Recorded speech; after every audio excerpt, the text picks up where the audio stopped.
سورہ مبارکہ یاسین انسان کو بچاتی ہے، اور نہ صرف یہ کہ انسان کے جسم کو بچاتی ہے، انسان کی عزت کو بچاتی ہے، آبرو کو بچاتی ہے، جسم کو بچاتی ہے، جسم اور روح دونوں کی حفاظت کرتی ہے۔ اس سے غافل نہ ہو۔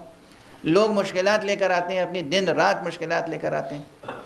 میں عرض کرتا ہوں کم سے کم ایک مرتبہ سورہ مبارکہ یاسین روزانہ 24 گھنٹے میں ضرور تلاوت کریں، اور زیادہ بہتر یہ ہے، افضل ترین طریقہ یہ ہے، نماز صبح کے بعد تلاوت کریں، نماز مغرب کے بعد تلاوت کریں، نماز عشاء کے بعد تلاوت کریں، لیکن نماز صبح کے بعد تلاوت زیادہ افضل ہے سورہ یاسین کی۔ اگر ایک بار دن میں کریں، ایک بار رات میں کریں، وہ بھی بہتر ہے۔ اور جب بھی تلاوت کریں، تلاوت کرنے کے بعد اسے ہدیہ کر دیں حضرت صاحب الزمان عجل اللہ۔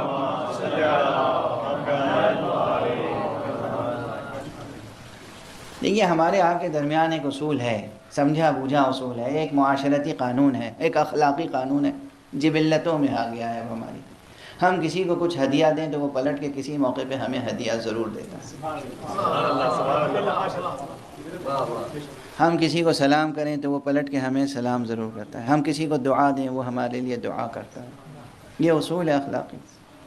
اگر روزانہ ہم یہ سعادت حاصل کریں کہ ایک معنوی تحفہ اپنے آقا کی خدمت میں پیش کریں، تو وہ سخی ہیں، وہ قادر ہیں، وہ عالم ہیں، وہ سخی ہیں۔ ہم تو نادار ہیں، کچھ نہیں ہے ہمارے پاس۔